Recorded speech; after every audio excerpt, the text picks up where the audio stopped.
नमस्कार, times of Swaraj में आप सबों का स्वागत है। मैं हूं संतोष सिंह और आज हम टाइम्स ऑफ स्वराज में चर्चा करने जा रहे हैं कि संजीव हंस पर जो कार्रवाई हो रही है, इस कार्रवाई के दौरान एक विसिल ब्लोअर का नाम बड़ी चर्चा में है, बड़ी मीडिया में आके बयानों दे रहे हैं कि संजीव हंस को बड़ी समझाए, नहीं समझा, बहुत पैसा कमाया है, भ्रष्टाचारी है, क्या क्या नहीं कह रहे हैं। हाँ, उनका नाम सुनील सिन्हा है।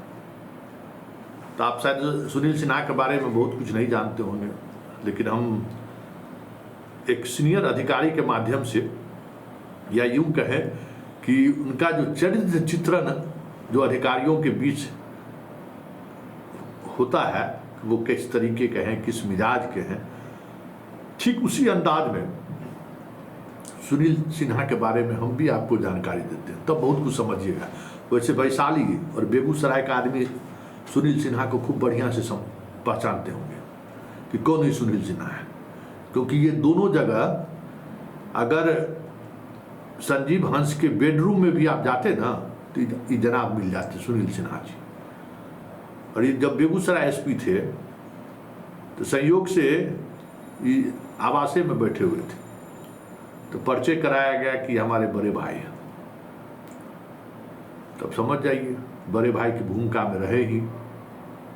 अब इधर काहे नियत खराब हो गया। सुनते हैं सुनील सिन्हा जी को भी बहुत तरह का चीज है, गोवा में भी बहुत कुछ है। जरा पता कर लीजिए कि गोवा बार बार क्यों जाते हैं, इनको बोलना चाहिए ना। एगो कोई बरिस्ता एयरलाइंस है, प्लेन उलेन चलता है, बरिस्ता के बारे में भी प्लेन में बड़ी बताते रहते हैं कि एक मौका दे दीजिए, हम आपको बरिस्ता में घुमा देते हैं। गोवा में सब चलिए, गोवा देखे हैं, चलिए गोवा में मेरा एकदम पूरा रिसोर्ट है, ठहरने वरने का सब व्यवस्था है, एक बार खाली हाँ कह दीजिए। तो मेमोरी में तो बहुत सारी चीज़ें रहती ही है ना। तो मेमोरी में जो जिसके मेमोरी में जो कुछ भी है, जब सुनील सिन्हा जी सामने आए तो मेमोरी में जिनके मेमोरी में जो चीज़ है पत्रकार तक पहुंचना शुरू हो गया। कि बरिस्ता एयरलाइंस का सेवा देते हैं, अधिकारियों से यही कहते हैं, गोवा का चलने को कहते हैं। अब इनका बरिस्ता से क्या रिश्ता है, गोवा से क्या रिश्ता है, यही जाने। लेकिन एक रिश्ता है जो ऑन रिकॉर्ड है। याद होगा नीतीश की नई नई सरकार बनी थी, मतलब 4 साल 5 साल होने को जा रहा था। पटना में इंडिगो के मैनेजर के साथ ही बड़ी मारपीट रखी थी होटल में, याद है? याद दिमाग पर ले लीजिएगा। हालांकि आपको गूगल में कहीं खबर नहीं मिलेगा, सब कुछ डिलीट करवा दिए हैं। उसी से हमको संदेह हुआ कि आदमी जरूर बहुत बड़ा कलाकार है। तब हम इस पर बात करना शुरू किए, लोगों से अधिकारियों से जानना चाहे कि जनाब है क्यों विसिल ब्लोअर बन गए हैं, कि जितना संजीव हंस किए हैं सबका गवाह है, कहाँ क्या इन्वेस्टमेंट है, तो इस आदमी को क्या है भाई। तो पता चला कि संजीव हंस के बड़े भाई हैं।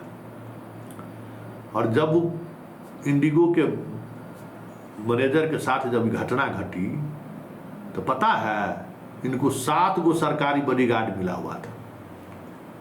सुपौल से लेके बेगूसराय से लेके वैशाली तक हर जिले से इनको मिला हुआ था। और जब भाई नीतीश का राज था उस समय में, जब मामला सामने आया कि 7-7 को बॉडीगार्ड लेके घूम रहे हैं जनाब, और नीतीश जी इसको पर्सनली ले लिए, क्योंकि भाई गवर्नेंस की बात हो रही थी, सुशासन की बात हो रही थी, कानून का राज का बात था। खबर जैसी मीडिया में चलनी शुरू हुई कि ध्वस्त करिए, कानून अपना काम करेगा। यही ना नीतीश बाबू का जुमला था, कानून अपना काम करेगा। कर दिया बढ़िया से काम। भागे भागे इनको जब कुर्की जब्ती सब हो गया तो छुपे हुए थे ये पंचकूला में। वो भी इनके भाइये साहब का कोई न कोई ठिकाना था, मतलब संजीव हंस का। मतलब उस दौर में भी जो है ये जनाब संजीव हंस के ही पंचकूला में ठहरे हुए थे। पटना पुलिस पंचकूला पहुंच भी गई थी, ऑपरेशन होने ही वाला था कि बिना लुंगी बिना चड्ढी के पीछे से भाग गए थे। अब पटना पुलिस देखा कि बिना चड्ढी के भागे जा रहे हैं, अब क्या किया जाए।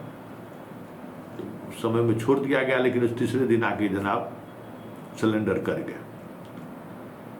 तो ये सुनील सिन्हा जी यही है। और सुनील सिन्हा जी का और भी परिचय हुआ जब उनके बारे में, जब स्वाभाविक तौर पर ना भाई, आज के तारीख में कोई आईएएस के खिलाफ अगर बोल रहा है और बड़ी बुलंदी से ईडी को सूचना दे रहा है तो उसके बारे में जानकारी आप लोगों को होना चाहिए ना।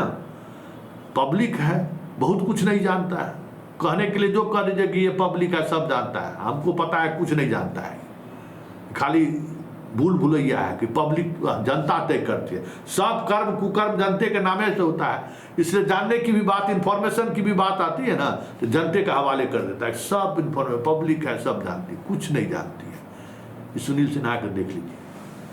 ये सुनील सिन्हा जो है और हमारे विधान पार्षद संजय सिंह, और उस दौर में ये लोजपा में थे, और संजीव हंस रामविलास पासवान जी के ओएसडी बने थे। इन लोगों का रिश्ता उसी दौर में बना।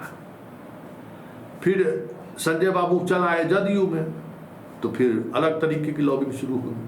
और जानते हैं जब यूपीएस की हत्या हुई थी तो पहला पुलिस का शक का सुई इसी पर गया था, सुनील सिन्हा पर। लेकिन सुनील सिन्हा पर हाथ वैसे कैसे पुलिस डाल दी थी? क्योंकि सुनील सिन्हा जी, पटना में वो फंक्शन था दीपक बाबू का, तो दीपक बाबू के फंक्शन में जो मुरेठा दीपक बाबू बांधे हुए थे वही ड्रेस और मुरेठा भी बांधे हुए थे। मतलब दीपक बाबू के भी अब भाई हो, पुत्र हो, जो भी हो, कुछ न कुछ दत्तक है जैसा लग रहे थे। आप समझ जाइए कि दीपक कुमार, चीफ सेक्रेटरी दीपक कुमार नीतीश जी के, जानते ही आजकल दीपक बाबू की कितना चलती है, और उसमें रुपेश की हत्या हो गई। और उससे कुछ दिन पहले की बात है, जो एकदम पूरा साफा उफा बांध के दीपक बाबू के कार्यक्रम में थे, व्यक्तिगत उनके यहाँ शादी विवाह था, तो कौन पुलिस हाथ डालता? वैसे बाद में पता चल गया कि इसमें सुनील कुमार का कोई हाथ नहीं है। सुनील सिन्हा जी का इतना लंबा चौड़ा है। ब्यूरोक्रेसी में एक खास ब्यूरोक्रेसियों का एक जमात है, जिस जमात में इसका सीधा प्रवेश है। दूसरा ऋषु सिन्हा जी भी व्हिसिल ब्लोअर बनने जा रहा है। ये तो छोकरा है। जब इसके बारे में हम जानकारी लेने लगे तो पता चला, अरे तुरीक, ये तो सुनील सिन्हा से भी आगे है। जो जानकारी ब्यूरोक्रेट के लुटियन जोन से मिला, ये तो असली महारथी है ये जनाब। जैसे सुनील सिन्हा महारथी हैं, संजीव हंस के बड़े भाई, वैसे ही ये भी सबके छोटे भाई हैं ऋषु सिन्हा जी। और ऋषि सिन्हा जी को ईडी क्यों खोजा और संजीव सिन्हा जी को ईडी क्यों खोजा, ईडी के यहाँ क्यों गए ये लोग, तो आप समझ सकते हैं। एक बड़े भाई और दूसरा छोटा भाई, तो दोनों भाई जो है ना बिहार की ब्यूरोक्रेसी का समझ जाइए कि लाल है, अनमोल रतन कहिए, रतन, लाल तो है ही, रतन भी कह सकते हैं। अब आईएएस लोगों के यहाँ क्यों जाते हैं, किस लिए जाते हैं, अब समझ सकते हैं क्या करने जाते होंगे। काहे सब लोगों को वरिष्ठता का रास्ता दिखाते हैं, गोवा का रास्ता दिखाते हैं, कुछ तो बात रही होगी ना। तो यही सुनील सिन्हा है और यही ऋषु सिन्हा है। ऋषु सिन्हा का भी चर्चा खूब है, वो भी लुटियन जोन्स के जो खास लोग हैं उनके बड़ी दिल के करीब है। लेकिन बड़ा सवाल ये है कि ईडी के सामने व्हिसिल ब्लोअर बन जाने से किसी का पाप धुल जाएगा क्या, किसी का कुकर्म ढो जाएगा क्या, जो किए हुए हैं वो मिट जाएगा क्या? भले अभी ताकतवर आप हैं, भले आपको लोगों आईएएस लुटियन जोन्स के आईएएस का बर्दाश्त आपको प्राप्त, लेकिन बिहार है ना, 2-3 पीढ़ी याद रखता है लोग, ऐसे कैसे छोड़ देगा? तो सुनील बाबू और ऋषु जी, आप जो किए हैं ना वो एक एक बात सामने आएगा ना। सीधे ही कह देने से थोड़ी होगा कि ये सब चोर है। अरे आप अपने बारे में भी तो बहुत कुछ, आपके बारे में भी तो लोग पता कर रहा है, और उसी पता करने में हम लोगों को भी पता चल रहा है कि कितना प्लेन यात्रा करते हैं, क्या करते हैं, नहीं करते हैं, सब पता है। आर्थिक अपराध इकाई को शुरू कर दिया है, समझ गए ना आप। डाल तो पात यहाँ अभी जो है बिहार में ब्यूरोक्रेसी में अभी 2 धारा चल रहा है, समझ गए। और दोनों धारा का आनंद हमारा कक्का जी ले रहे हैं, चले भी किए अभी 7 गो ईडी वाला में, तो कक्का जी दोनों धारा का आनंद ले रहे हैं। और कक्का जी अब समझ गए हैं कि हमरे जाने का तो वक्त आया ही है, इन लोगों को भी साथे लेके जाए। तो ऐसे में सुनील बाबू ईडी का विसिल ब्लोअर बनने से बच जाइएगा क्या? आप अपने खोल दिए हैं। जहाँ जहाँ जिनको जिनको ऑफर दिए थे बरिस्ता में चलने के लिए गोवा में, सब आर्थिक अपराध इकाई को जानकारी, एक एक चीज़ का जानकारी हो रहा है। चलिए हम लोग भी इंतजार कर रहे हैं कि आर्थिक अपराध इकाई आपका अर्थतंत्र को कब खंगालती है, क्योंकि जब आग लगता है ना उस समय में एक मानव साइकोलॉजी है। जब आग लगता है गांव में ना, तो अपना घर हो पड़ोसी का घर हो, देखने के बजाय लोग जान बचाना चाहता है, भागना चाहता है कि जान रहेगा तो फिर घर बना लेंगे।